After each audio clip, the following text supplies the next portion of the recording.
Yes, the reason why the police did not take most persons to see the corpse is because if they try that, it will increase tension.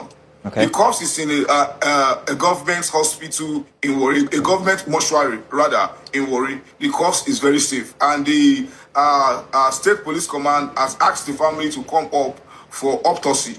So the corpse is very, very safe. And what about talks about the gun? Has the police gotten any leads into knowing who sent the gun in the first place in that package? The truth is this. I always say it. I say the evil you fail to destroy today will come back to destroy you tomorrow. Usman Nuru is the evil the Delta State Police Command refused to destroy yesterday. Hence, it has come to hurt them now.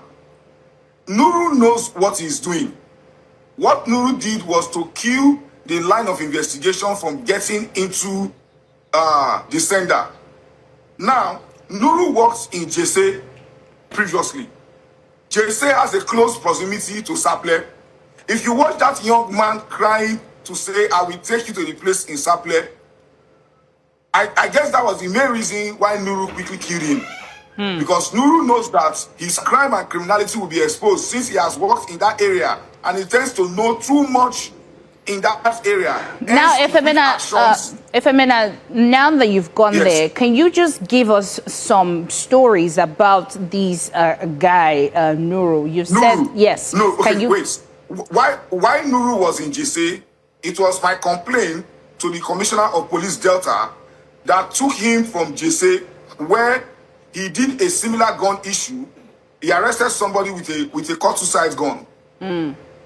And then collected 2.5 million himself and his then DPO, one CSP, Shindi, one Bwezi, collected 2.5 million naira from the family to release the said suspect. Realizing that the said suspect has a lot of money, Nuru now went further to start to extort them. While the suspect was in cell for 7 days, the chief magistrate of Jesse Court came to the station and demanded to see the cell. On interruption with the cellmates, the magistrate demanded that Israel, who was arrested for that offense, to be released. When Nuru and his DPO realized that they've already collected 2.5 million naira, releasing the suspect by the magistrate will put them into trouble. They now told the magistrate that the case is for transfer to Asaba. That was where the family now came to say, you cannot transfer our brother to Asaba. Why we are giving you...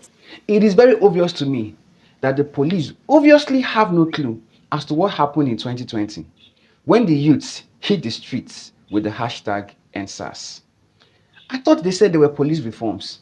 How come do we still have this kind of officers that will right there at the spot cock their gun and fire?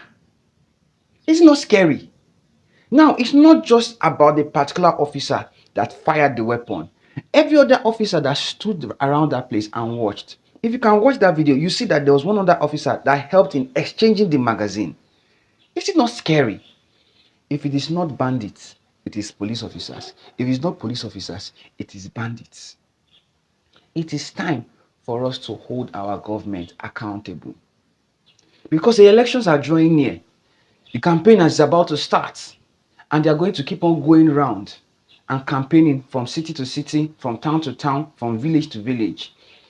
We should use this opportunity and sit down with our candidates and have sensible interactions how to tackle this problem once and for all. Now, I'm not talking about every other kind of amenities that the citizens deserve, but the security of life. Life is sacred. And this is what I think every other police officer should understand. Now, what scares me the most is, are these officers not trained? Is it that they don't know what to do when they make such arrests?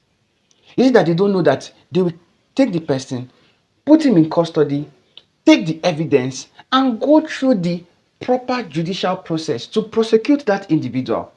It is very clear to me, allegedly, that this particular officer knows exactly what is going on. That is why he used that very instance to interrupt the investigation process so that it doesn't go any further than that, chances are that he might be implicated, or maybe every other officer there might be implicated.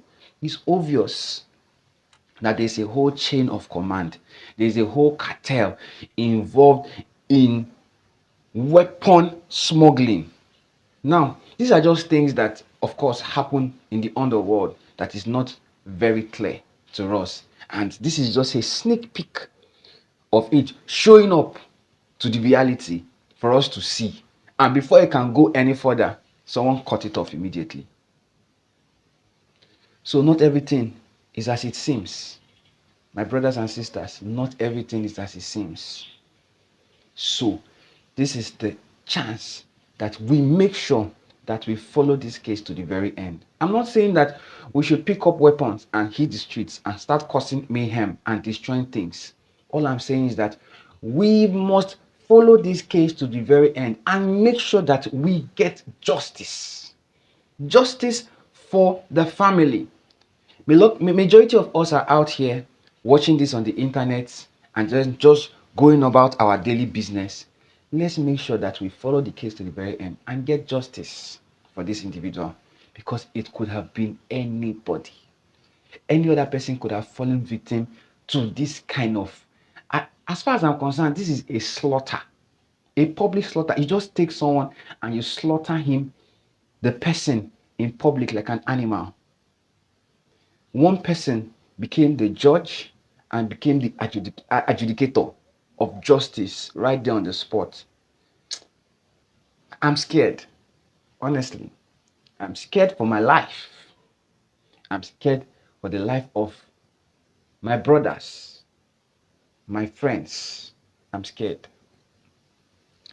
We should make sure that we use this opportunity. One, follow the case to the very end and make sure that we get justice. Let us hold our government accountable for lives. Life is sacred. And three, elections are drawing near. When these candidates are campaigning, let us use this opportunity and have sensible interactions with them.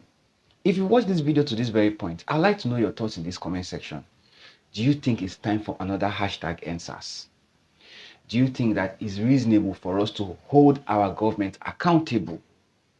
Do you think that it is important that during this election period, we have sensible interactions with our candidates to make sure that this particular kind of situation does not ever repeat itself again? Till I come your way next time. Bye for now.